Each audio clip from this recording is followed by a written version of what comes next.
Okay. Let's do one last thing because if I edit it in post for, let's do a really big clap so there's a Okay. spike in the audio, so I know that's when we can start the actual podcast. Okay, Yes. one, two. Fuck. You said 1, 2, and I thought I it was got gonna be scared. I got scared. Okay. Hi. Where's the intro I wrote? I wrote a really great intro. Well, get it out. Hi, this is Queers and Quaggoths. We're here to talk about, quite literally, in episode 1, Queers and Quaggoths, Yes. as you might have guessed. So, let's introduce ourselves because no podcast starts with just getting into a random topic. So first of all, these are live streamed to an audience of a few very important individuals. If you're listening to this right now, congratulations! You have downloaded the best podcast you have ever listened to. Ever. This voice you hear currently is Patrick Strauss, but otherwise known as Fore. Who is this other voice? The voice that you're listening to now, who also just put food in her mouth. My name is Abby Freeman, also known as abigatorfrenzy, and I'm here. I am not a Quaggoth, but I'm queer, so I got half of it You're down. not a queer goth? I'm not a queer goth, and I've never been good at gothing. You know how a lot of people have that phase through like middle school, early high school, especially in the early 2000s. That was like your goth play The early phase. 2000s were really something else. It was. My Chemical Romance, Simple Plan, like trying to do the. Has there ever been another My Chemical Romance? Like, has there ever been something that powerful in a high school? I don't know. In my high school, like that was a big thing. But then also for some reason we Kenny had a lot Chesney of. was the most powerful thing in my high school. It wasn't that big in my high school. Thank God. Where was your high school? I don't even know where you went to high school. I went to high school right here in Northern Ohio, in the Cleveland area. Ohio! Ohio. You're one Yes. state away from a Hoosier. It's true, but it feels much more Midwestern than that. You got cornfields, I'm sure. We've got literally all of the cornfields. All right, that's fine. I went to school in North Carolina. Why are we sharing this with our audience? Just let's tell our life stories. So, Queers and Quaggoths is a podcast starring myself and abigatorfrenzy. Hi. We are here to discuss what I like to describe as we want to explore a queer culture, but we really want to also just talk about Dungeons and Dragons. So Yes. because we can't have one without the other. I think because It's true. it's true. So, if you don't know, Dungeons and Dragons is sort of a big deal as of late.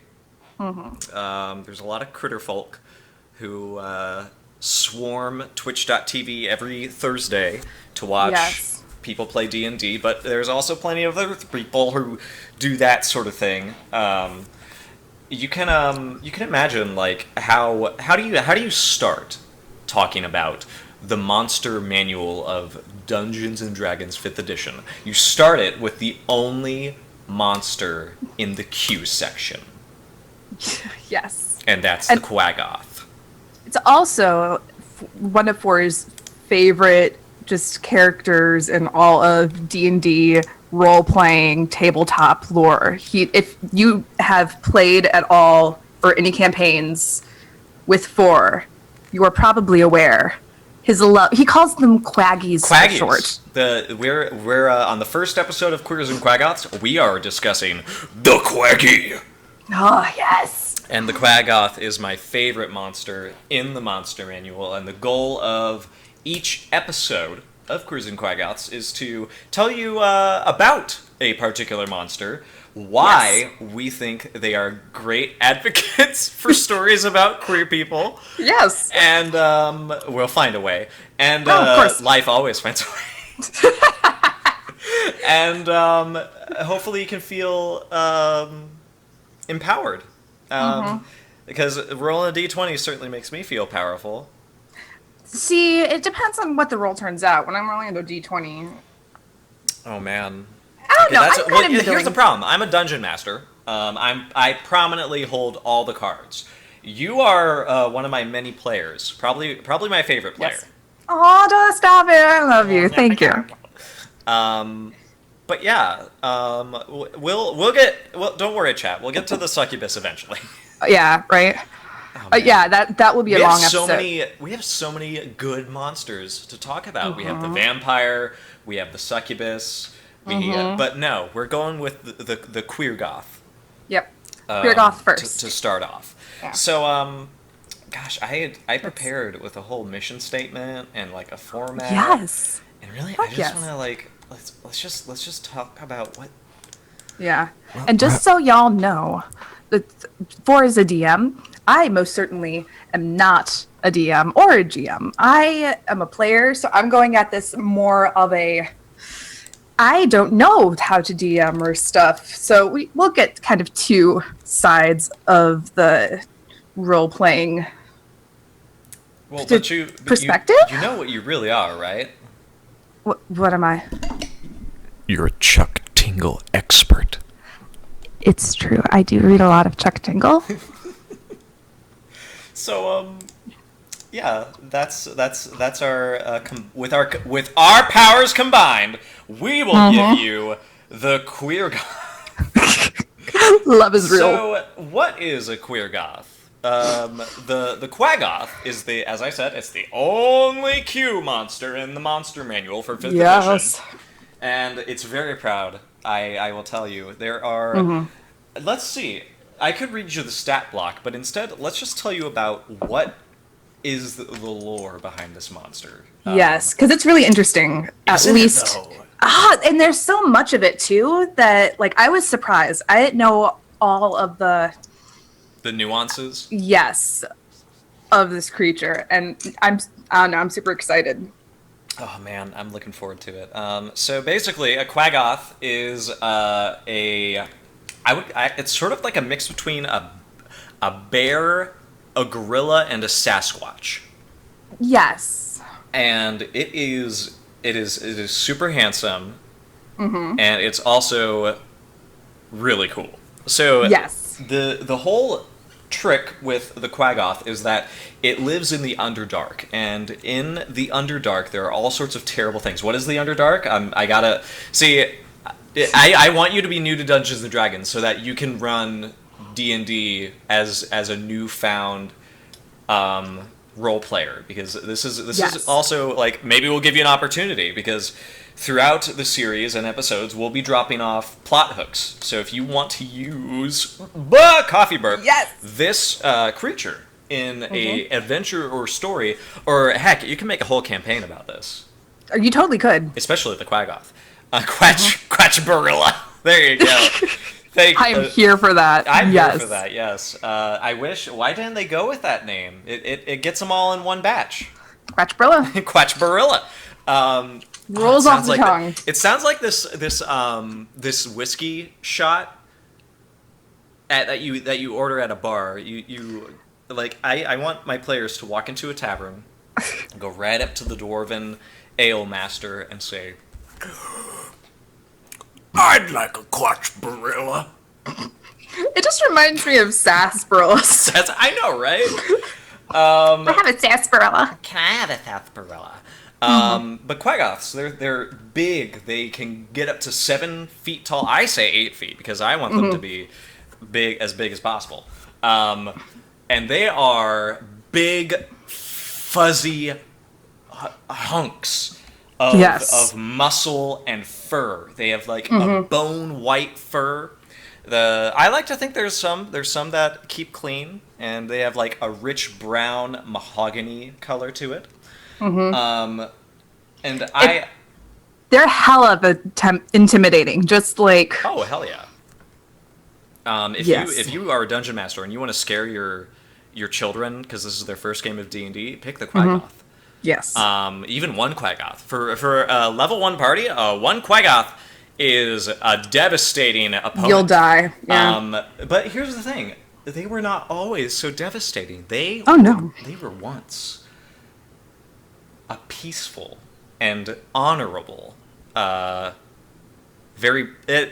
would say primitive. I say, I say they had the right idea. Of creatures who lived on the surface world in this wonderful game of ours. But guess what happens? Damn elves. Guess what happens when you have a good thing in this world? You're just minding your own business. Something thinks it's better, and we can't have nice things because elves already have all the nice things. God damn it, elves. According to the lore, elves, not drow, elves. Just regular elves. Regular elves. We're like, hot damn, look at those Quaggoths. Look how beefy they are. We're going to hunt them because it looks like a challenge.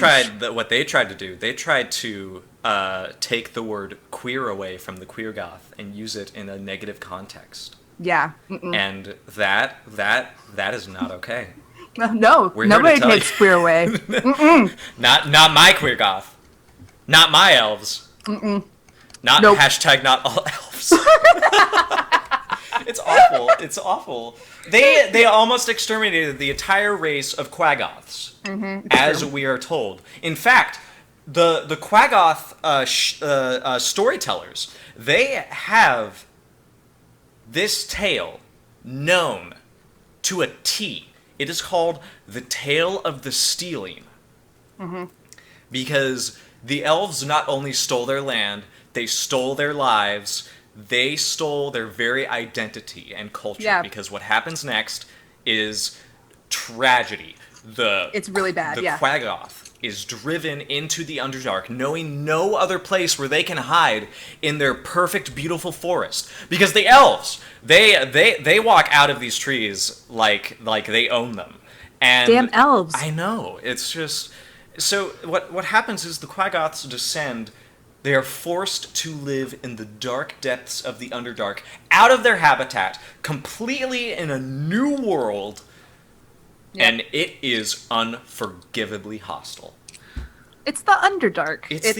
You've been in the Underdark, Abby. Yes, I have been in the Underdark. You know what it's like. I fucking know what the Underdark's like. For those of you, so...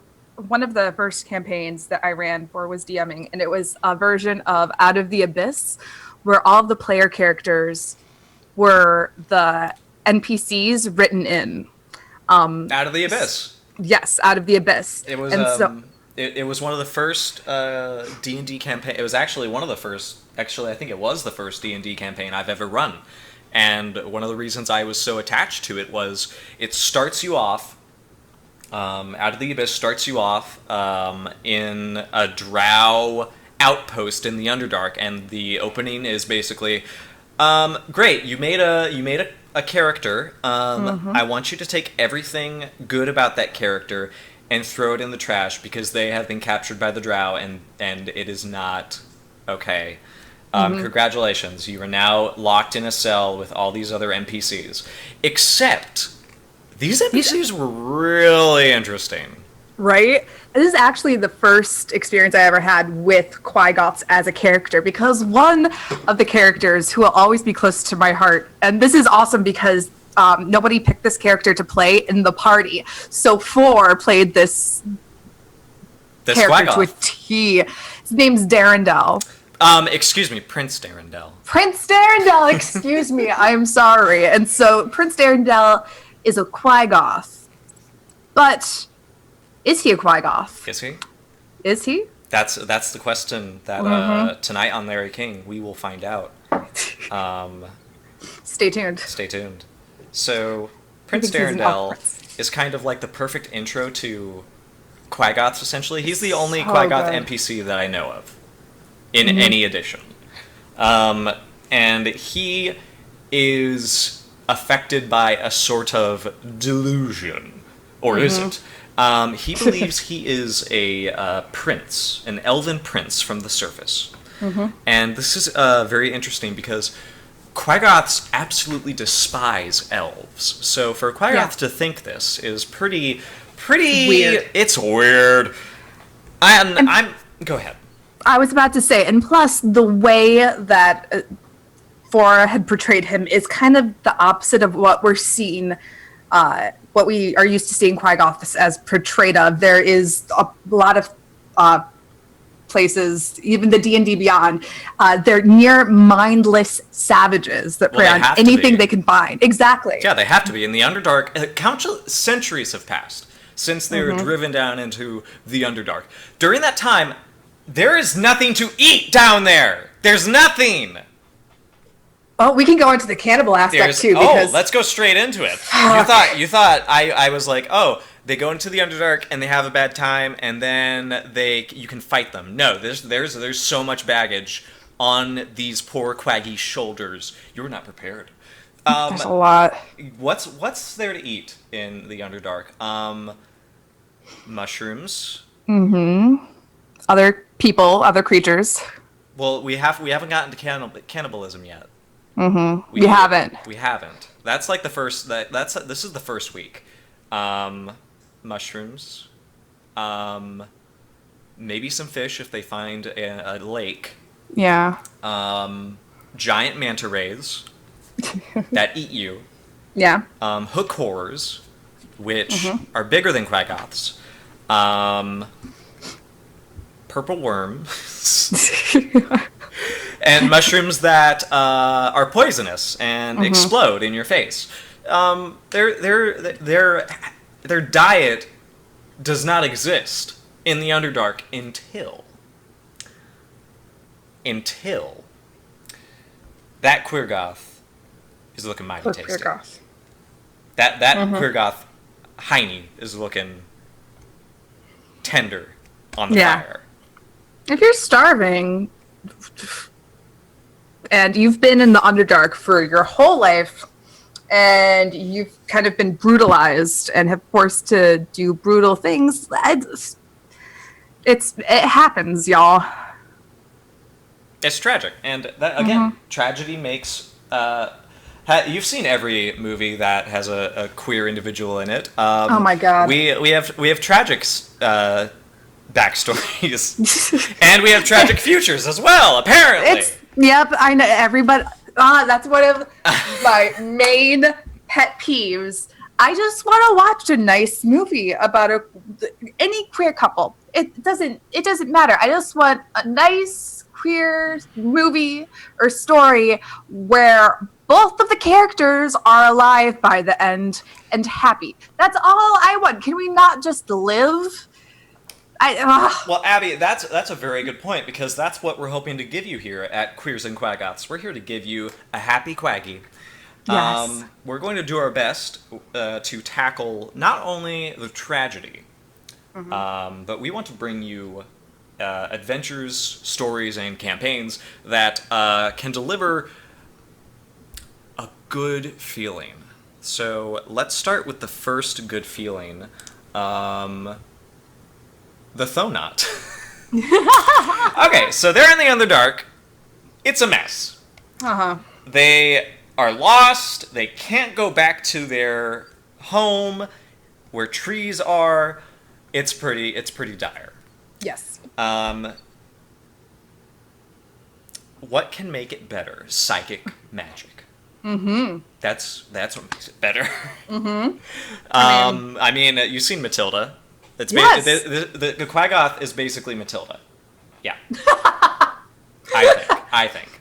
You heard it here first, you guys. Quaggoths are basically Matilda. My Quaggy will live with the most kind and wonderful teacher. Yes. And a girl with pigtails a drow with pigtails will get thrown out of the school. Yes. Yeah. It's terrible and also heartwarming. Thonots are Quaggoths that have absorbed the energies that are so rampant in the Underdark. And as such, they have been able to develop psychic abilities and some magic This is very important because all of a sudden you have packs of Quaggies who are all fighting to not be on the dinner plate. They have to prove their strength. Like, it is bad to fight me because, well, I will literally rip you a new one, good sir. Yes, it's true. It's true. But a Thonot will be like, well, I don't think you will rip me a new one, because I can rip you a new one without touching you. Yes. And also, I can heal you a new one. Thonots are very important in this new, and this is very important for the story of the Quaggoths, a new structure of their culture that has deteriorated thanks to elves. They are building themselves a new culture, and I think that is a tantamount theme for the Quaggoth story. No matter how bleak it gets for you, your family, and your culture, you can always build it up to something new and good. I think that is the theme for the Quaggoth. At least when you're not murdering them, because they can be horrible cannibals. Let's just get that out. It's only to cleanse the pack, though. You need to get all the bad stuff out, so... Oh, absolutely. And the lore goes further, because I dug, and there are previous editions of Quaggoths in, like, I think the first or second edition. I want to say second. I want to say second. But in the 5th edition, they only have the stat block and the entry in the monster manual. There's really not a whole lot, unless you count Prince Darendel and just the fact that they make mentions that Quaggoths are, if they're not in a pack that is just wandering around the Underdark, they are slaves to the Drow, to the Duragar, and most horribly, they are enslaved by the Illithids, the Mind Flayers. Yeah, there's this awesome picture of Quaggoths being like reindeer for this Illithid carriage. It's horrible, but it's so awesome because they look so cool, and I want to free them and give them kisses.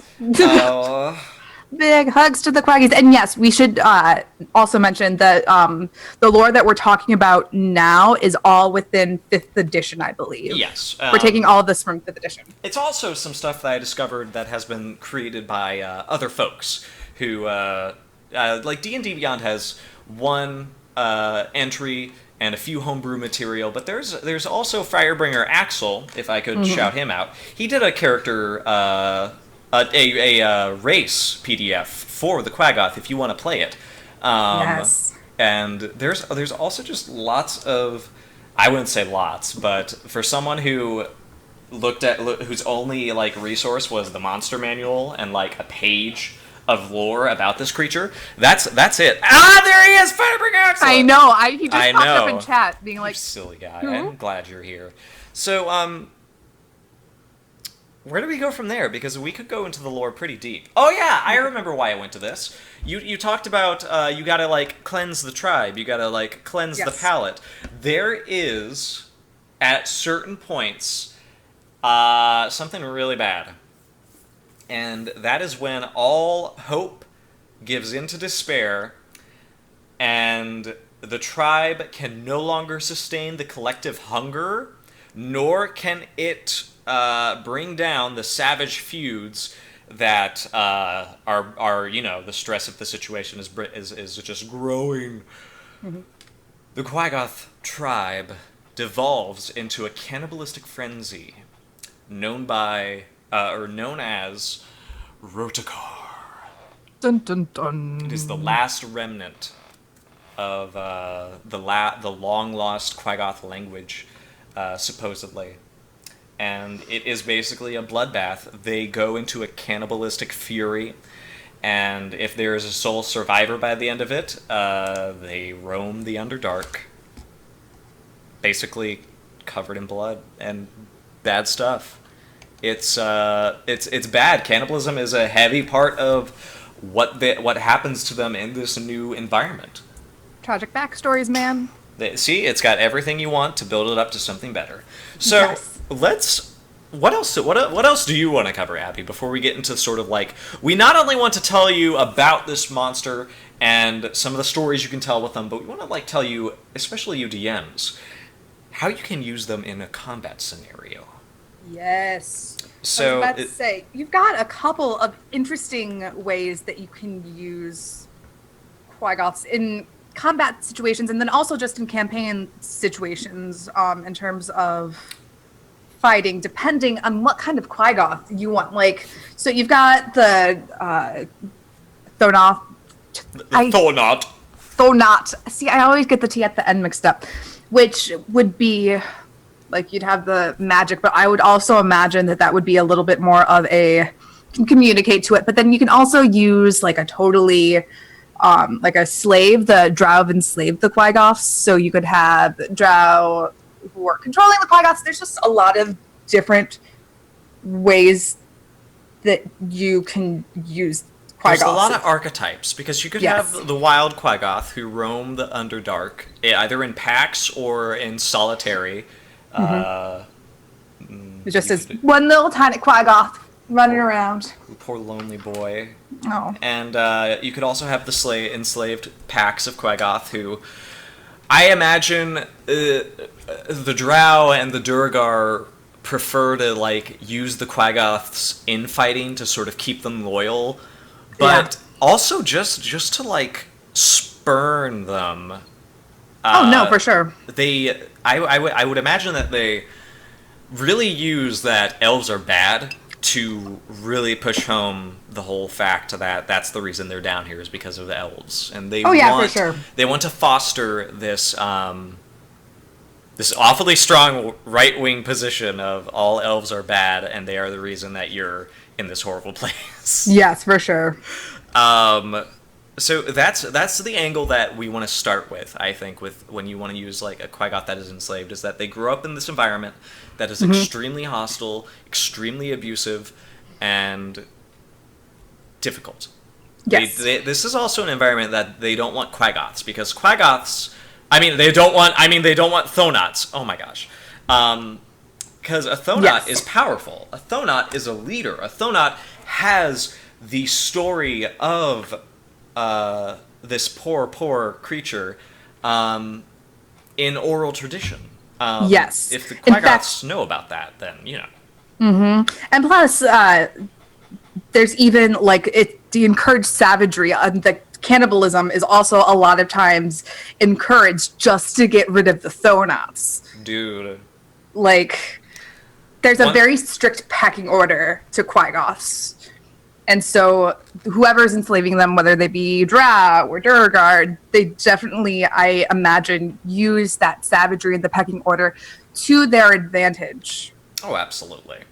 And even outside of this this slave stock, I imagine there are, in fact, even more risks for a Thonot who is serving this role as the tribe's leader, the tribe's storyteller, because they have all the power. Exactly.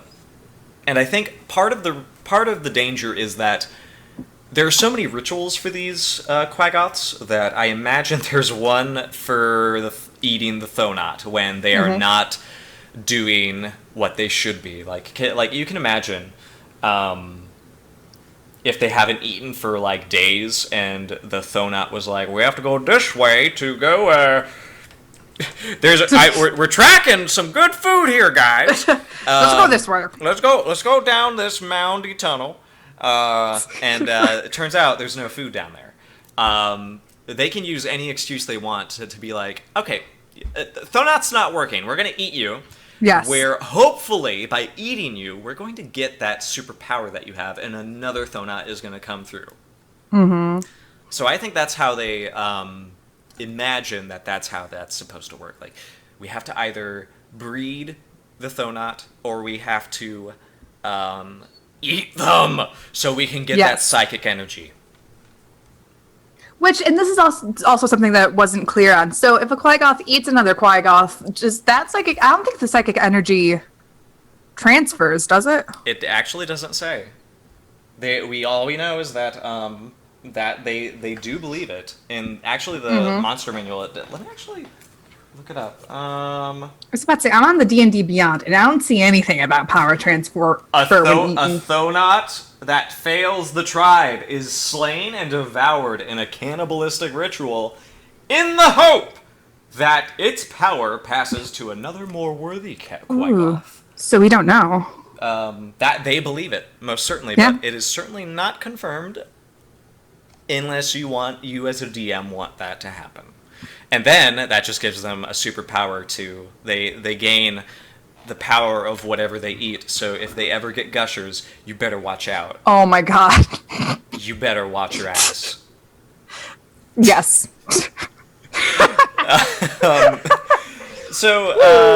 Firebringer Axel does bring up a good point. There are myconid spores that can infest Quaggoth and Quaggoth corpses. That is an option if you want to add even more horrible things to your Quaggoth combat scenario. One thing I really liked about running Underdark Adventures is that you could just have a mound of mushrooms, and anybody who didn't make a high enough perception check doesn't see that that mound of mushrooms is actually a monster waiting to get you. I hated all of the mushrooms in that campaign.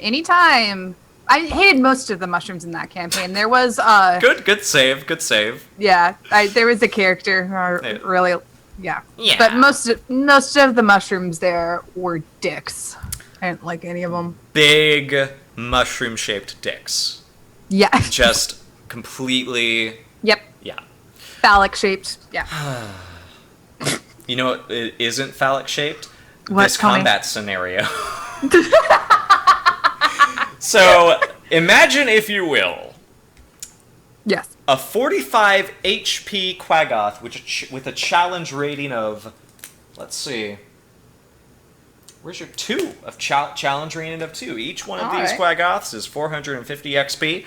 That is not the biggest sandwich of XP, but you can certainly slap some Quaggies together and make a very fine salad of combat to engage for sure. in. Oh yes. Do you? So, what are some of the things about the stat block and some of the abilities of these Quaggoths that really stood out to you, Abby? I enjoy because the Quaggoth as a race has always survived. And they've gone through some terrible means to survive, but they have survived. So I think that Wounded Fury, which is one of the features, is something that kind Wounded of Fury. Yeah, it's something that really kind of for me encapsulates the nature of the yes. Quaggoth. Yes. So basically, Wounded Fury is when you drop to 10 hit points or less, you enter into a rage. So you have advantage on all attack rolls. You get an extra die of damage with your claws to any target you hit with a melee attack. So basically, you just kind of become even more of a badass than you already are, which I think is one of the reasons why Duragard. Sorry if you hear that siren in the background. The Quaggoths are coming for you. The Quaggoths are coming. Oh no. No, but it's also, I don't know. I enjoy it because it's one of the things that I really like about Quaggoths. That no matter what, we might have to resort to cannibalism to keep alive, but fuck it, we got to keep alive. Exactly, you got to keep alive. Yeah. That's another good creed for the queer goth. Stand alive, stand alive. Okay, yeah. Yeah, so Wounded Fury, when they get to 10 hit points, they go into that rage. They do an extra 1d6 to all of their attacks. Now, that in of itself, that's okay. That's pretty good.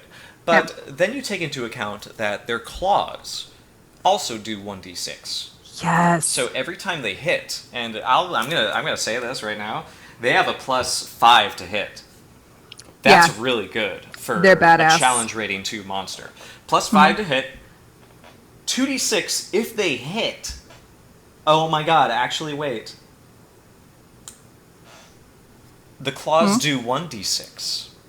Wounded Fury grants 2d6. So if you get hit by a wounded Quaggoth, holy fuck, you're probably gonna die. you're taking 3d6. That's a lot of d6s. If that's 8, that's 18. Yeah. That's 18 damage. A level 1 character does not have 18 hit points. If you put one of these bad boys into camp, that's bad news. That's awesome news. This is a big threat. Yes. Put more than one? Ugh. So, you thought that was bad. Guess what? Guess what happens next? Multi-attack. What? Quaggoths get to make 2 claw attacks per round. Holy shit. And they also get that +5 benefit to each attack. That's if they roll maximum when they have 10 hit points or less, that's 36 damage or less. That's gotta bad. survive. You gotta survive. You better hope you have an AC of 18, because otherwise that's gonna hurt. That's a lot to take. These guys are scary. So you imagine, I got 4 Quaggoths maybe. Each has 45 HP. That's a lot of HP, again, for level 2, level 1, 2, and 3. That's pretty beefy. They have like 30 speed, so they can they can get wherever they need to be on the ground. But what if they want to get above the ground? What? What if they could go wherever they fuck they want? What if my beautiful Quaggoths had a climbing speed of 30 feet? Oh, I think that they can. I think they can too. In fact, Because imagine how worse this gets. You're in a cave. This cave has several stalactites and pillars and hills and rocks and all this stuff. It is uneven terrain. So your speed gets like cut in half with every movement. These Quaggoths come out, and then one of them falls. What happens next? They start climbing. And they don't come down. damn it. They don't come down until you're where they want. Because here's the thing. They can just climb. They don't have to roll athletics. They don't have to do what you have to do when you want to climb. They don't have to get their stupid rope and grappling hook. They just do it. They go 30 feet up onto the ceiling, and they won't come down. Thanks for your barbarian and your greatsword. That'll be useful. No. At that point, you have to use all your spells to hit them. And guess what? They're smart enough to know ranged attacks probably should get disadvantage if I'm in cover. So guess what? They're going to use the darkness to their advantage. They're going to extinguish your campfire. They're going to hide behind rocks, stalactites, pillars, everything that can put as much safety between them and you until you have no choice but to put yourself at risk. 2 attacks. You better pray they don't get wounded fury. I would also like to point out that since the Quaggoth is native to the Underdark, Native. they have well, not native. Well, actually, wait, yeah, they are not native. we spent the first like 40 minutes of the podcast saying they're not native. I know what I'm talking about. Shh. That since the Quaggoth have lived in the Underdark for so long, damn it, they have camouflage. So basically, if they want to hide from you, and if they want to climb up, and if they don't want you to notice them, they do get advantage on stealth checks. Is that so fuck? Damn. Yeah. Not only that, they have dark vision for 120 feet. Yep. Yeah. Yes, they do. Okay, we've talked about some of the higher points. So let's say, okay, you're a wizard. Okay, I know they're doing that. I know they're climbing, they're hopping, they're being quaggies. Well, I got a fancy spell called poison spray. Here I go. Here's my poison spray. You spray the poison spray. I'm spraying the poison at the quaggies. I'm sorry. But wait. Poison spray. I don't think so. Motherfucker, you should have thrown a fireball. You thought the poison could harm the Quaggoth. I think not. Not, stupid wizard. You're going to get off on a cantrip? You better waste those level 1 spells, because Quaggoths are immune to poison. They're not resistant to poison. They're fucking immune. My babies are I thought they were only healthy resistant. motherfuckers. Holy shit. They're healthy motherfuckers. They God spent damn. centuries eating the rawest shit you can imagine.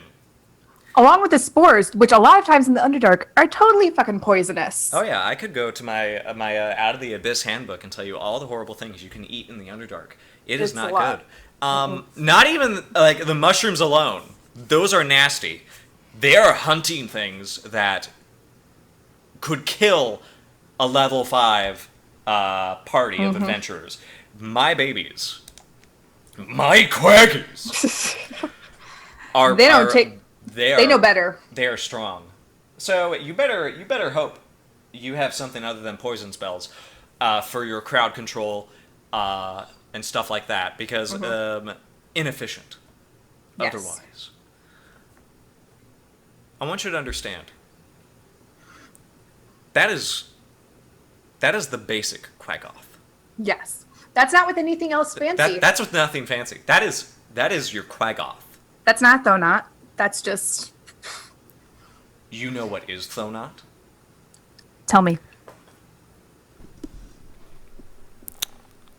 No components for any spells. What the fuck? Thonots don't need components. If you don't know how spellcasting works, you have to do this little busy work called components. You have Yes. to do verbal shit. You have to gesture. You have to get components. Yes. I Which have to- is a if- bitch sometimes. Oh my gosh! If I have to walk on the wall like a spider, I probably have to eat a spider. Yes. Yeah. And see, you can't just and depending on what like campaign you're playing, a lot of times you'll be like, "Oh, I just pulled this out of my bag." Bitch, did you pack that? Like, you just have dead spiders in your bag, and like I don't know, salamander skin or what? Do you have a frog's throat? I don't know. It can't be a Donuts. toad's throat. It has to be a frog's throat. Thonots are so cool. My Quaggoth is so great. They don't need that shit. This is a normal Quaggoth Thonot, and all the stuff they can at will. They can cast Featherfall. So guess what? What? What? So we're back in the cave. All my Yes. Quaggies are on the ceiling, and They're climbing. They're climbing. Oh no! They get knocked off by your archer because you wanted to give them like a little leeway. Yeah. Or the player was like, we have to knock them down. I'm going to use a thing, Thunderwave. Thunderwave's a good spell for that. Okay, so they use Thunderwave, and they're all falling. Oh no, my babies! They're gonna take fall damage. No. Featherfall. And the Quaggies are like, "Fuck you." Yeah, my Quaggies can float safely down to the ground. It's amazing. It's true. It's fantastic, and not only that, Mage Hand. Thonots have Mage Hand. I feel like every time we mention something, it's always not only that, but But Quaggoths are everything you want in a monster. They have so much utility. They have great defense. They have... Well, actually, they have pretty shitty defense. Their armor class is 13. But still, 45 health, challenge rating 2, 3d6! yeah. At some point in the combat, these are amazing monsters to hit your players with, because the combat starts out really, really interesting. They're big and intimidating. They can move stealthily through this darkness. They are able to do 1d6 plus 3. They have plus 5 to hit. That's really, really good. Yes. Then you get one of them to 10 hit points, and you don't kill it. Next turn, it takes out your cleric. Next turn, they start retreating. They hold on to that wounded fury. They don't heal that. Can you imagine a combat where 4 Quaggoths are at 10 HP or less each, and they hold off until you have to waste your turn trying to find them? Because they got that stealth, they got that climbing ability, Oh, they know what the fuck's going on. And then you get smart. You get smart and say, that's a magic Quaggoth. We gotta kill that fucker. Archer, crossbow it. And I'm sorry, mirror image. My babies have mirror image. They don't It's have true. To, it's true. Now, the Thonot can use one of these spells per day. It Yes. has mirror image, cure wounds, Yes. heat metal, Yep. and enlarge, Enlarge, and reduce. reduce. Enlarge and reduce. That's that's Two so of those much. two of those spells are game changers Yeah. for an entire round. If the fighter has to drop his greatsword because it's fucking burning, that's great. That fighter's got nothing. That fighter's got a problem. Yes. If the halfling gets shrunken to Even tinier halfling. even tinier halfling, that's bad. Yes. Giant quaggies. That would be even giant more. quaggies. What does that do? Let me find. Where's my player manual? Let's say we're Enlarge is a really good spell. Let me actually look for it. Yeah. I'm sorry. This is literally. There's more. There's always more. but wait. Like, this is part of what we want to do for Queers and Quaggoths. We want to give you every utensil you can have. We want you to have the small fork. We want you to have the spork. We want you to have the butter knife and the steak knife. We want you to have a fully fledged, nutritionally balanced queer goth. Yes. Yep, it's true. It's true. So enlarge and Size character if I reduce. It's just a wonderful spell. It increases melee attacks by 1d4. The fuck? That's on top of 3d6 if they're wounded. God They have advantage on damn. strength checks and strength saving throws.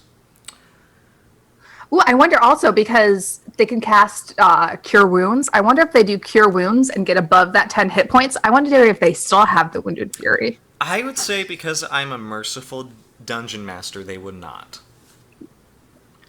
But you could say once that Wounded Fury activates, it stays on. Like, it doesn't say the Wounded Fury. Oh wait.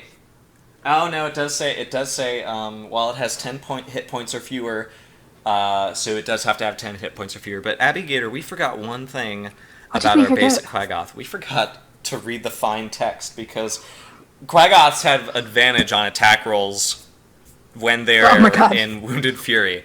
So, I'm sorry. Advantage on all attacks? Wow. Yeah, no. Literally, you've just sat here and you've listened to us I had geek out. I had to cast enlarge on Abby so her camera could get in a right position. You were reduced earlier. I'm sorry. I'm just small. You're just a little small. I'm just a small person. Oh my god, the target, if you use reduce, the target size is reduced to 1/8 of normal. Oh my god. Disadvantage to strength. Oh my god! Disadvantage to strength checks and saving throws. Fuck yeah. The target's weapons also shrink to match its new size. Aw, tiny sword. Wow, okay. That's OP spell. That's so yeah, my Thonot the Thonots are really powerful. Yes. Which is saying something because Quaggoths in general are Quaggoths really in general powerful. Are really powerful. And now we've told you all these things, and there you might be thinking, these Quaggoths, they sound so cool. Can I play a Quaggoth? Sure. There's Yes. I was able to find 3 different race pages for Quaggoths for players. One of them is by Firebringer Axel. Thank you very much, sir, for indulging me. One of them is on D&D Beyond. It has 3 different subclasses. They're okay. I kind of want to mix and match various things about them. They do have Thonot as a sub race, but I kind of want Thonot to be either a spellcaster or straight up the psionic class. Yes, I feel like Psionic would fit it a little bit more, Yeah, but Psionic- Psionics is OP. Oh yeah, Psionics is great. You could have a whole adventuring party full of Quaggoth Psionics, Oh and my I would run it. Oh my gosh, just all yes. Yeah, there's also one on the D&D wiki that I like various things about it. It also has a really good suggestive characteristics tables. Mm-hmm. Let me read Let me you see. some. These are some of the personality traits that you can randomly roll for your character. Um, Yes. an elf is never off the menu when it comes to dinner. Yes. um, I always find food in my fur weeks after it should have been eaten. A lo- um, let's see. Oh my gosh. This is amazing. So I'm on the wiki right now too. Yeah. Ideals. Elf Elves would would. make nice rugs. I just Elves read would that too. elves would make very nice rugs. What the fuck, my babies? I mean, And then they have really cool ones like, oh, master yourself, master the best. enemy. Uh-huh. And then they have like another one. I want every edible thing I can see. Mm-hmm. Acceptance into the society. Quaggoths don't deserve the conditions they live by. That's very true. I'm No one hungry should all the go time. hungry. No one should go hungry, especially with me around. Oh, my baby. Okay, so Soft, Quaggy. so since we're talking about players as Quaggoths, how can we how can we do a backstory with a Quaggoth? How do you go? How do you as a player go from no these are not baddies unless they are baddies. That's what we're trying to Yeah. prove to you, Wily Hobbit and my fellow queers out there. These They're only bad because they've been enslaved and have been almost extinct by the damn elves, and they're misunderstood. exactly like They've got a bad okay. So backstory. here's something about D&D that I kind of want to do on the podcast. I want to destroy preconceptions about good and evil most of the time because a majority of the time I think a lot of D&D is played as a combat game, as a combat simulator, and I think that's true. I think D&D is primarily there for the combat. I think it does offer opportunity, well, number one, for how marketable it is currently. So we should be using this opportunity since it's so popular currently to basically find a way to tell stories in this medium that are beneficial to not only like the players but to the viewers as well. Yes. And see, that's another thing. I feel like a lot of campaigns, and there is merit behind this, having combat situations or enemies that are just there purely for the combat. If you want a scenarios. Kit Kat bar, Dungeons and Dragons is there for you. Yes, exactly. The crunch is there. However, you can have combat situations, or you can have enemies or fights with three-dimensional characters that help the story to go along. It makes the players more invested. It makes the viewers more invested. There's a lot of opportunities that, depending on how you want to play and how you DM, you can really kind of enhance the story through the tools that D&D gives you. Absolutely. So I think when it comes down to players, you want to be asking yourself, what part of the Quaggoth story do I want to tell? And you want to do that with any race that you choose. Because you choose that particular race because there's something about it that resonates to you. So when you look at a Quaggoth, I think some of the things that immediately will resonate with people is, I want to eat people. Yes. No. Because everybody just goes around being like, I really want to eat people. Sarah just... She's looking like... She's looking tasty today. She could look good with a side of rice. Black rice. Yeah. With She'd look good as a rug. She'd make a real nice rug. I don't want to waste her. We have to find use for every bit. No, please Yes. God, no. We're getting into like the Albert. Okay. Okay. So we talked about this. The theme of the Quaggoth is when you're brought down low, you always should try to stand back up. Not just as a culture and as a spurned civilization, but as a person. So that's easy to sort of see. But also you can sort of play... I imagine you can also sort of play some kind of character that's bewildered or starry-eyed at the mythical surface world. Yes. Because you can go to the surface world as a Quaggoth for a number of reasons. One of which is, obviously, I want to get out. This is a bad time. Bad time.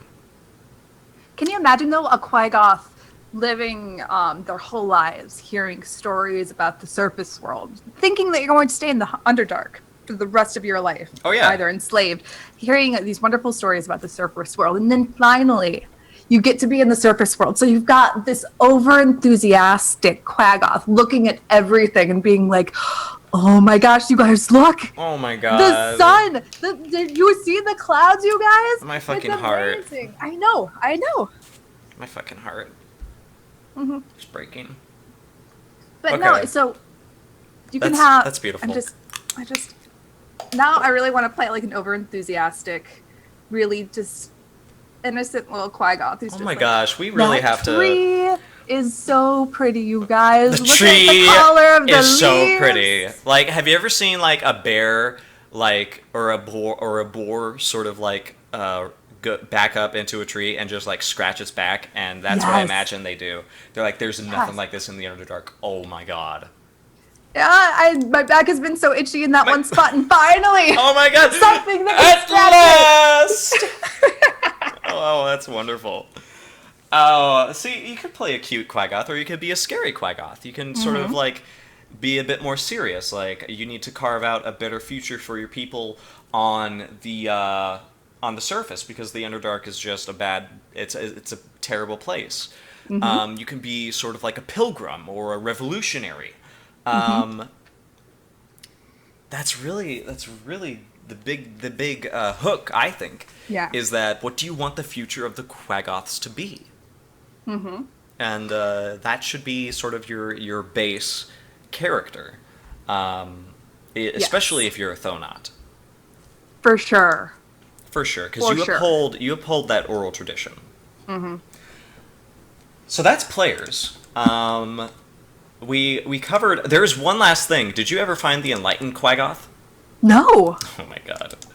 All right. Tell me more about this enlightened Quaggoth, okay. because what the fuck? So I found this on D&D Beyond. Somebody released a homebrew, and this is basically this is like the final boss Quaggoth. I love it.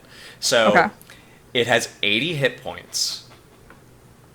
It has basically all the shit that normal Quaggoths and Thonots have, except it has a few extra bits. It has Psionic Break, which is really devastating. If a Quaggoth dies, if this Quaggoth dies, it can choose in its final moments to release a blast of psionic power, doing 4d10 of psychic damage. Holy shit. Yeah, that's immense. That's ultimate revenge. It also has more spells.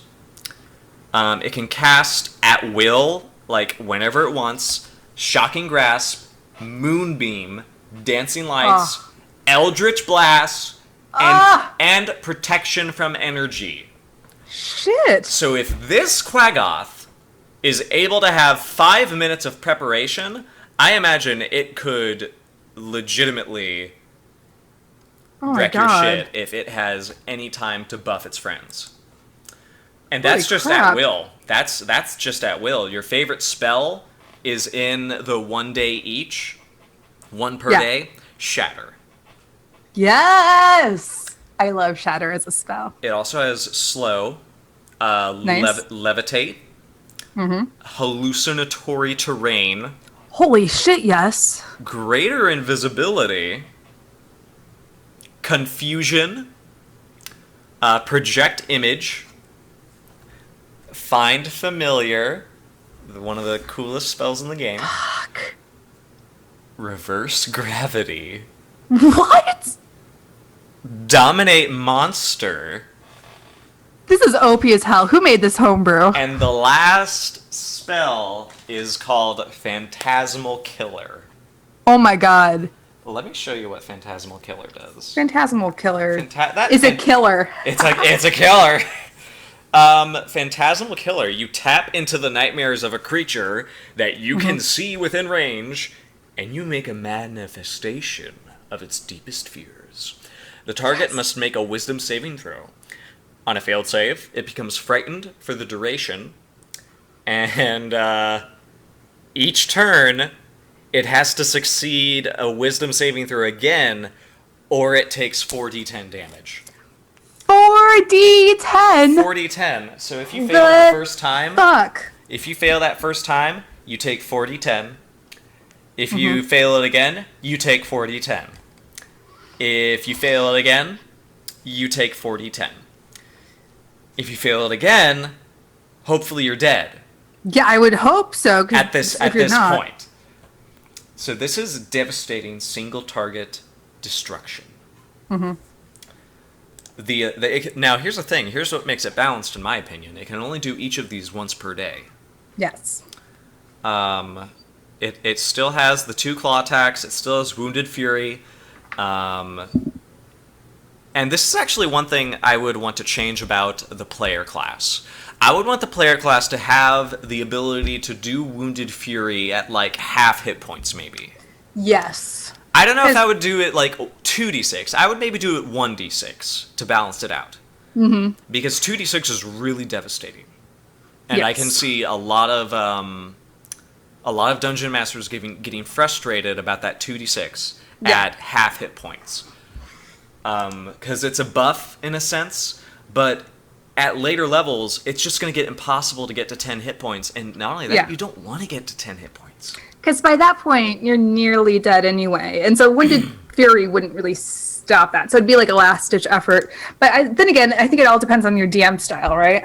Exactly. And your player style, in a sense. Yeah. So this Enlightened Quaggoth is it is your final boss. Here's the lore. I hope so. Yeah, here's the lore behind this this creature. It is a Thonot that it was particularly powerful and went off to seclude itself so it could practice and hone its power. It could sort of collect this new development and turn it into something that it can use for the benefit of its pack. Okay. And so it takes over its tribe, it restructures it into a better militaristic form, something to better suit not only this enlightened Quaggoth, but their survival in general in this hostile environment. And yes, it creates a coven of Quaggoths and Thonots. Yes. So this is something you can really use to set up. Holy shit. As a large antagonist for your Quaggoth adventure for maybe a few levels for your characters if you want. Yes. I didn't know. I really like that homebrew. I do too. It's Holy really good. Shit. See, and that's the great thing is that what we told you before the Enlightened Quaggoth, that's all there was to this monster. It doesn't have any other place in adventures other than fodder. Yeah. That's no, it's true. Yeah. And like I said, the only time that I've ever seen Quaggoths in a campaign is the first time with Out of the Abyss. I don't feel like I've ever been in a campaign or seen any kind of story besides in Fore's campaign and Out of the Abyss. It's had a Quaggoth. I just think it's an underutilized creature, which is why we are here to inform you. Speaking of informing you, we've told you what we know and what is in the monster manual. Yes. Let's have some fun with it. So, Abby, let's go ahead and start the. I don't know if we're at OTP yet. Or do you want to do adventure first, or is the OTP the adventure? See, that depends on a couple of things. Really? On a couple of things, yes. Yeah. So, let's say, you are a player, and you find these Quaggies to be amazing. You're just like, I love these Quaggoths. I want to play a Quaggoth. I want to play a sweet Quaggy in my party, and it's going to be awesome. You also want to play a Quaggy who is queer, because why the fuck not? I mean, this is what we're here for. This is what everybody's here for, of course. So, if you want to incorporate not only Quaggoths, but queer Quaggoths in your story, there are a couple of ways that you can do this. One, realize as much as being a queer Quaggoth is amazing, that is not the only aspect to your character. When you are making characters, and I see this happen a lot in like writing, if you're making a good three-dimensional character, don't add something in just for like the token representation. Make three-dimensional characters. So let's say you're like, I want to be a Quaggoth who's gay. You need to make like a good backstory, other elements to his or her personality or their personality. This is one thing that is a personal pet peeve of mine, that it's just the only characteristic of characters. It does not make for good storytelling. 2. If they say I can't quit you, they better mean it. They better fucking mean it. That's such a good movie. It's so good. I feel like it's just become like a joke now because when it came because out, of the time it came out, I think. Yeah. It is. We can have a different whole. We should have a movie night with Brokeback Mountain. We really should. I will cry like a baby. I can guarantee you. You're gonna cry? No. Yes. Think of the Quaggies. Okay. So enough about Brokeback Mountain. Other things that you can do. You can incorporate in your backstory, right? So in your backstory, did you have somebody that you cared for, that you loved? Did you have, it's just, there's a lot of ways to approach your character and give it a 3D characterization and relationships. I think you can sort of like start that with, of course, like, so if you want, you can ignore the Quaggoth thematic element, but if you want to like tap into a lot of common queer ideals, you sort of can start with feeling out of place. Yes. Maybe you're not feeling like eating Sarah is the best option. Yeah. Maybe you're finding. Okay, okay, I'm not equating queer individuals with cannibals. It's not what I'm trying to do. Get that to your headline now. All queers are cannibals. No. not. So, we could go super tropey with it too. We could go super tropey. You feel out of place. You see Sarah. You see Sarah. And your Quaggy friends are like, what the fuck? Just eat her, because look, she's... And you're like, looking at her, and you're like, oh, wait, no. She's not just a piece of meat. She's just not a piece of meat. Look at her. She has emotions, too. Maybe we're more the same than we are different. If you want to get... This is something that you'll lean lean into the monster. If you want to lean to the monster. And also, I love a good trope. Just all of the tropes. You'll learn this about me. Tropes, there's a reason tropes exist, and that's because they are useful. And they're wonderful. So you could go that route. I really do like the idea of, since you have such a rich backstory of the species history, you can always tap into that. I feel like you can always tap into it. You could be, instead of spiteful and hateful towards the elves, you're woke. You know that the drow are the ones enslaving us, not the elves. And that could be a part of your character. You really want to meet an elf. You really want to have a good discourse and discussion. Not only that, you want to see your ancestral homelands. Like, You want your character to not only have like emotions that are real instead of just a voice that is gay. You want them to have ideals, and there are some parts of the character sheet of D&D that does attribute to this. There are very good ideals and bonds that you can have, and I think one day we're going to really sit down and tackle what makes a good character in D&D and how you can move beyond the D20 and the stats. Yes. But I think I have an adventure for you. Okay. Hit me. So there is in the Underdark a tribe known as the Misthide. Okay. And it is led by a Thonot with a magic item. Ooh. And the magic item is the ever-smoking bottle. And you can imagine that there are lots of interesting magic items lost in the Underdark, not only because silly adventurers get gnawed on every now and then, but it's just such a mysterious place. And the ever-smoking bottle is very unique. When uncorked, it releases a 60-foot cloud of smoke. Oh. This heavily obscured smoke increases in radius by 10 feet per turn until it is 120 feet in size. Shit. Yeah. So what the Misthide tribe has been able to do is to deter enemies from wandering too close to their territory, but also using it in great effect in battle. For obvious reasons. For fuck's sake, they get 2 attacks per turn. They're eventually going to hit you.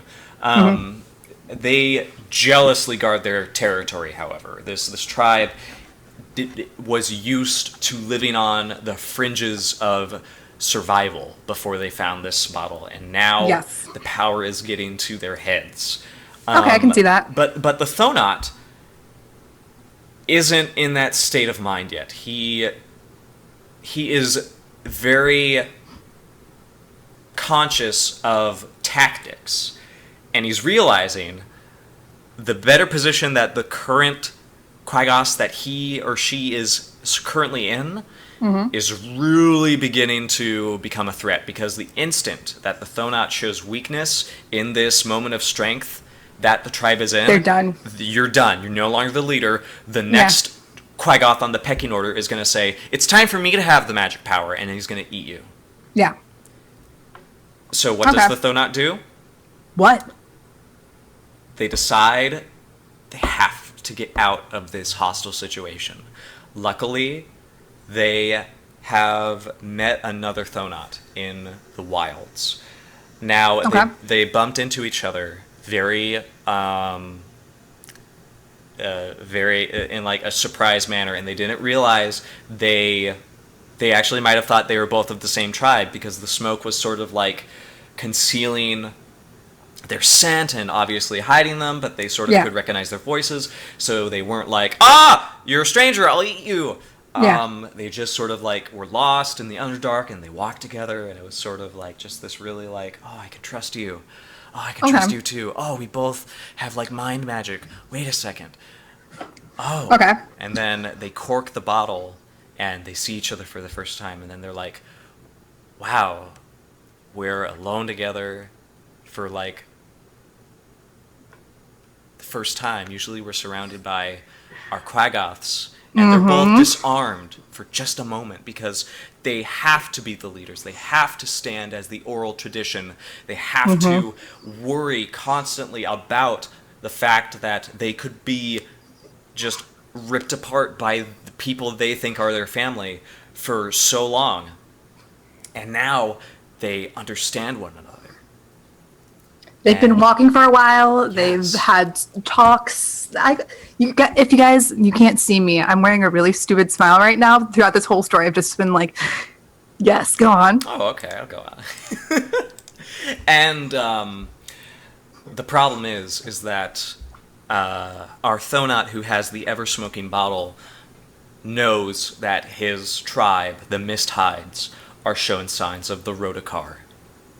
Damn it. And eventually, they're going to go crazy. So what does he do?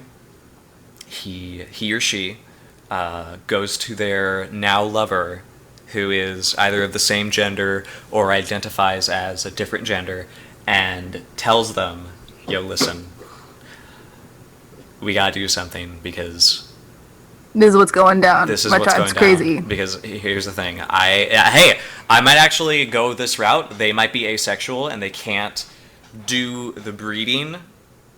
Ooh, that's an interesting. Yeah. Because it's not in their, like, they don't want to be forced to do it, and they don't want to feel obligated to do it because they don't have that drive. Even though in this particular tribe, it's really important. And like, that would set you apart even more because it's just kind of a natural. You are the Thonot. You're thing. supposed to pass down the Thonot psionic power, and we're gonna arrange a marriage for you. Like, this could be a whole arranged marriage plot. And you're like, I'm not feeling it. I don't know. Exactly. I don't like that. Okay. So these two Thonots go find an adventuring party, and instead of like attacking them, telling their tribe, "We found this adventuring party. Let's go kill them, take their stuff, and eat them," they go to the party and they say, "Okay, listen. We need you guys to kill this tribe. If you do it, we'll give you this dope-ass magic item. Okay. And we'll let you take all the spoils." You just gotta kill them. Which would be interesting as the players, because you don't know why the fuck these two Quaggoths are coming in asking you to kill a whole tribe. Here's the thing. They don't let you know they're Quaggoths. So they come in with the smoke. Oh, shit, yes. Yeah, because they know what happens when people see Quaggoth. They get freaked out. Rightly so. So they approach them mysteriously, and they're like, "Hey, listen, dude. Can you go kill my family? There's a great evil we need you to kill." Can they please use different voices? They're like, how do we disguise ourselves so they don't, like, kill us? I chased down this really dope-ass halfling, and he had this really weird voice. Whoa. He really liked my ever-smoking bottle, and I had to convince him, no, it's not that kind of... Yeah. I don't use this recreationally. This is... No. Yeah. And that's a great way to hook your players into the Quaggoths. It's a great way to get your players a magic item that is really cool. And that's the first, like, scenario that I brought in. It's sort of when the players can sort of, like, have the upper hand. Here's another way you can sort of introduce Quaggoths, because I really like dropped down into this. So because I love Quaggoths, yo. Do you want to go next, or do you? Dude, do your thing. I'm enjoying, like, bouncing off your ideas right now. Okay. So again, this is another Thonot. But this introduction to your adventure is different. If you, like, ever need, like, a session where I need something to happen because the next session isn't ready, have your players make camp. It can be either above ground on the surface, or it can be in the Underdark. And they're having camp, they're having fun, they're role-playing, and then you have a Quaggoth. Actually, first you hear howls. And you hear really fierce, horrific bellows of battle. Shit. And then, or in fact, you could do this a lot of ways, but let me just tell you what happens. This Quaggoth stumbles into your camp. It is gaunt, clearly starving, and clearly wounded because it is missing both of its arms. Aww. It is not bleeding out, though, because the Dungeon Master knows this Thonot has cure fucking wounds. And the Quaggoth, in desperation, offers its eternal servitude if the party will protect it from its pack that is trying to hunt it down. Aww. You can mix up this combat scenario that happens next in a couple of ways, because probably in, like, a minute, The players are going to be beset upon by the Quaggoths. Yes. You could make this a drow situation, and you can have drow there as well. As such, you can sort of involve the drow sort of keeping back and letting their shock troopers, the Quaggoths, sort of go in from the treetops, because they have climbing speed, motherfucker. Yes. Yes. And after that, if this Quaggoth survives, he will live up to his word, and he will become an NPC in their debt if they allow him to. And I would imagine if they eventually get comfortable with them, and they could Which try... you should. Which you should. You should protect this sweet child. I would imagine that like this becomes like a very prominent NPC. They learn about the surface Yes. world. They befriend the elf in the party. They just have this like really neat moment of development, and Yes. I imagine then they say, "Okay, I've seen you guys. I've hung out with you guys for a while. I've seen you fight. I have a favor to ask. My sweet boyfriend or girlfriend, or non-binary, trans, Quaggoth love interest." Because I want to hit all Right. the bases. Because honestly, my Dungeon Master style is to make each and every one of my NPCs gay. So far, it's worked. so far, it's worked like a charm. Yeah.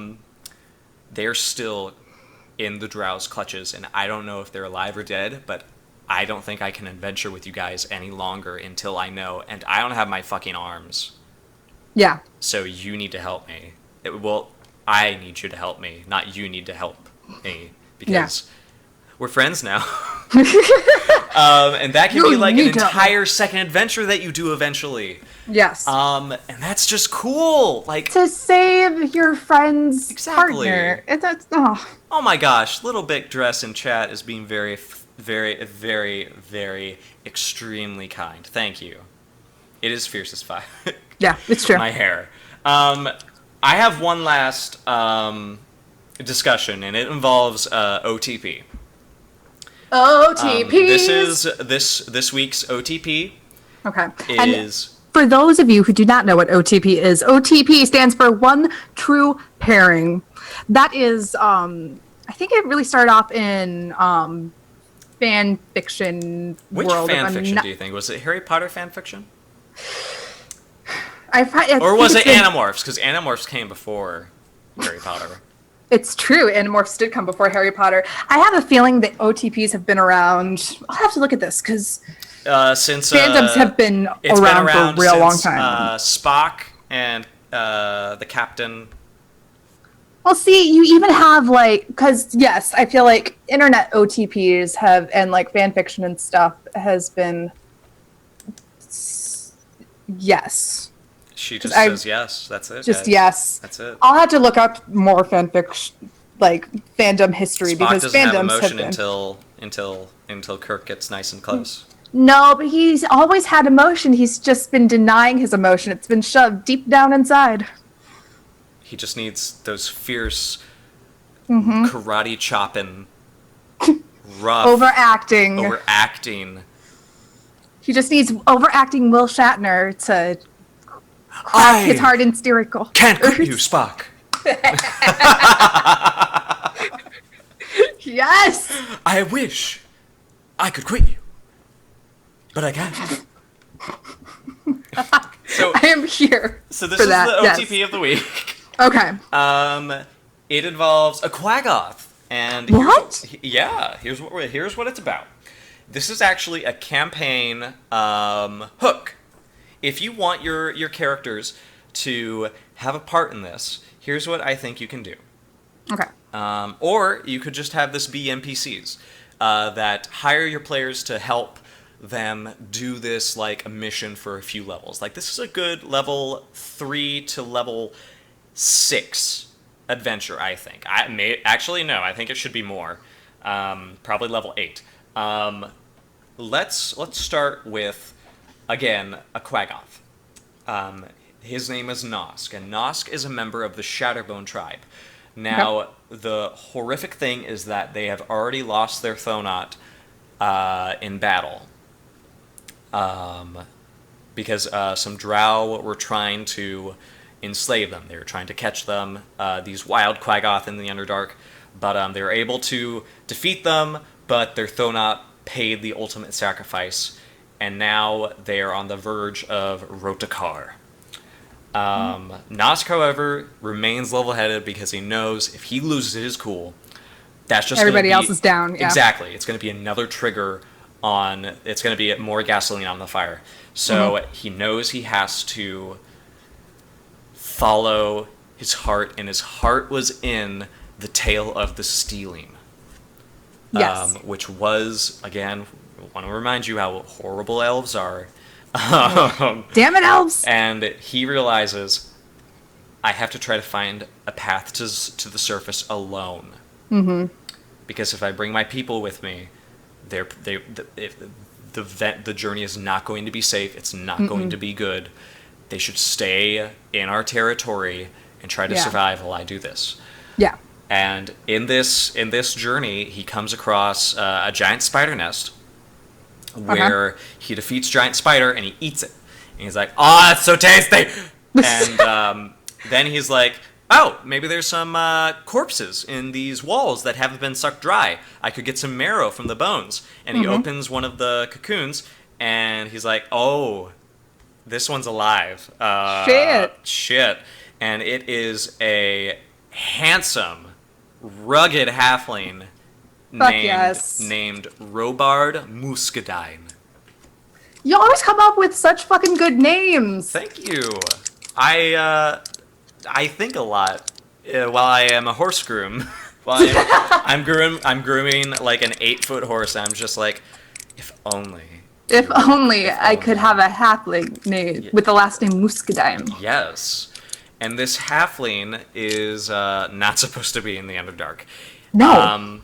Mr. Muscadine is a meager wine merchant who came with a caravan to sell his wares in Mantle Dareth, which is a neutral territory in the Underdark where basically all of the shady organizations of the surface world do dealings with the Drow and the Duragar and the Deep Gnomes because there's a lot of money to be made in this merchant town between these factions. There's a lot of unique and rare things that the Underdark cannot get, that the surface world can get, and there are that sort of goes both ways. Hand in hand, yeah. Exactly, and Muscadine wine of Robard Muscadine is one of these things. But unfortunately, his entire party was, including his casks of wine, except for one, was they were captured by illithids. Mind flayers descended upon them and just wrecked their shit. And he tells this tale to Nosk after realizing, okay, this thing's not going to eat me. It's going to actually protect me because, well, I'm helpless and adorable. And Nosk is like, he is small. I want to protect this small thing that is not as fuzzy as I am, but it is fuzzy enough. Yes. It didn't try to fight me when it was alive. And exactly. It makes these adorable little squeak noises whenever it steps on spider web. I must protect it. It doesn't even have a chance if I tried to eat it. It's it doesn't just even too have small. How does it chew with these blunt baby teeth? Maybe its Quaggoth teeth have not come out yet. Yes. He's small. I must protect. Yes. So, horrible mind flayers.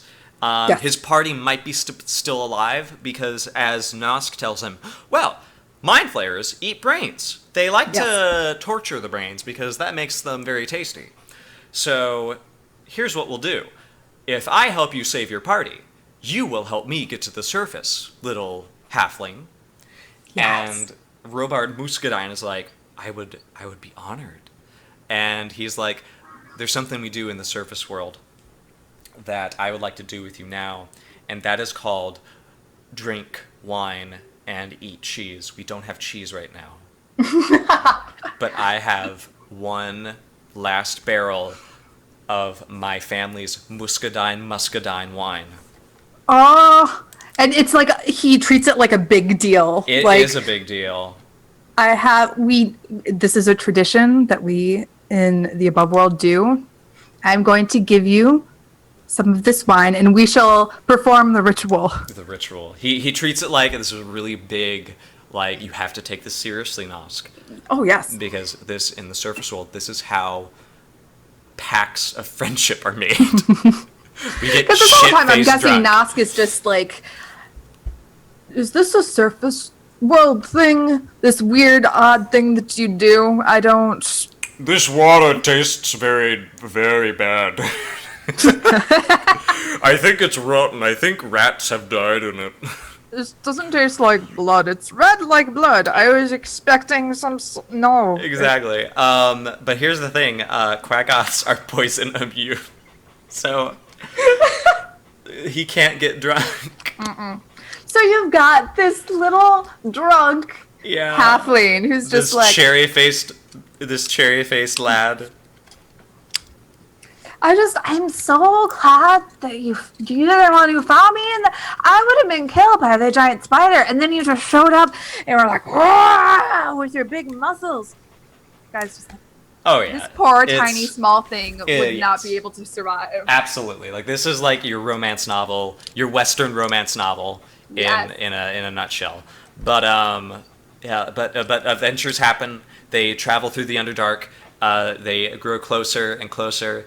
And then they get to the Illithid place, and maybe they have allies with them. Maybe they don't, but hopefully they do. And Nosk and Robard, through their wits and cunning, are able to save their companions and defeat the Mind Flayers, stop the Mind Flayers from, like, reviving an Elder Brain or something like that. And then they're like, yo, let's go on the surface so we can fall in love. And Nosk is like, sure, that sounds like the ending to the tale of stealing that never was, made. And it turns out through this adventure, Nosk has become a Thonot because he's the chosen one. He's the chosen one. And that is your OTP of the week. I already have an image in my head of like how Nox would be like super gruff and confused by everything and just like the sun. I suppose I'll go to the surface with you. Like inside, he's like, yes, I'm gonna go with you and your party. Yes, and he thinks he has to be like, I must be the leader now. I am big and must protect, and... I am big and must protect you, who is small and very chubby. Oh, it's so silly. That's so sweet, though. I want to write it. It's so cute. Like, I don't want to run it as an adventure. I just want to be like... Oh, yeah, write it. I'm back from work with all my horses. I'm feeling really romantic. I have stars in my eyes. Yes. Let's see. For 3 hours, and then it's done. God, yes. It's so sweet, though. Oh, my gosh. Isn't it, though? So, that's my OTP of the week. I love it. And that's all the adventures I had laid out. If you, as a dungeon master, want to use those, by all means. And if you have any questions for us, you can reach us at queersandquaggoths@gmail.com. Yes. And, give us your questions, complaints, and recommendations. If questions, comments, concerns, needs, feelings, judgments. Oh, yeah, of course. That's great. Is there anything else we need to talk about concerning the queer goths? I think that was the perfect first episode. I think we geeked out. We geeked out hard. This went on for we were having lots of issues with We were having tech issues, but then after that it was just pure sweet Quaggoth queerness. I think we did well. I think we this did is well good. too. What do you want to do next week? I have been looking, and I've been looking, and so I found Okay. this cute, amazing creature called the Grunge. I believe it's how it's called. Grung. The grunge. So they are small, and they look like tree frogs. Oh my And- god, it's those little guys. Yes, they're just... Oh no. They are the cutest, tiny. I don't know, you guys who are listening can't see, but they're just... I am ready to talk all about tiny tree frogs. who are poisonous. Poisonous. Their love is poisonous. Yes. What's that song from Britney Spears? Toxic. You're toxic. I'm stepping on the taste of the Exactly. Yeah. It's Britney. What's a bullywug? Fire. It's a frogman. What? Yeah, it's a big plump frogman. But it's not a grunge. They are not poisonous. Their love is not toxic. Their love is hermaphroditic. Because they're frogs. Eh? It takes all kind the type of fictional It takes a village. It takes a village. Oh my gosh. Those are cool though. Let's do grunge. Let's do the grunge or the grung, and then we'll hop into more queer culture. Yes. We'll give you more adventures. We'll tell you how to run a grunge. And We'll figure out how to pronounce. We'll figure out how to pronounce creature. it first of all. Yeah, Mm-hmm. that's step number one. We'll tell you how to run it. We'll tell you what sort of cool adventures you can have with it, and we'll tell you how you can incorporate our beautiful queer eye for the D&D guy into this monster, like we did with the Quaggoths. Yes. Now, I am not as fanatical with most other monsters in the monster manual, but I will make an exception for tree frogs that are poisonous. Yes. And plus, I feel like if I get enthusiastic about a lot of things, and I can geek out very easily about a lot of things. So if I can get an enthusiasm about stuff, I will make you as enthusiastic. It will happen. Absolutely. We're going to have fun. So beyond that, I think we're done. Do you want to? I think so. Do you want to outro us out? Oh, sure. Thank you guys for watching. Thank you guys for listening who are listening to the podcast. I believe we're planning on doing this every Monday, if I'm not mistaken. We can try. We can try to do it every Monday. Maybe we'll do bi-weekly. We'll see how much fun we have. Yeah. Thinking about it, bi-weekly might be. We'll figure out something. You can check us out on Twitter, on OntheForefront, and then also mine is abigatorfrenzy. Nice. Again, email us if you have any questions, comments, what have you. It's Questions, comments, complaints, questions. Questions, comments, concerns, needs, feelings, judgments. Yes. And that's going to be at queersandquaggoths@gmail.com. Again, I'm abigatorfrenzy. I sometimes do internet stuff. Just follow my Twitter and you'll be good. On the forefront for if he's an amazing DM and he does all kinds of crazy things. He's got his own channel on Twitch. Go check it out. You're here. If you're listening, go check it out. Seriously. But that's all for us. That's it. So we'll see you next time when we open this book of Queers and Quaggoths. Yes. Bye. Bye.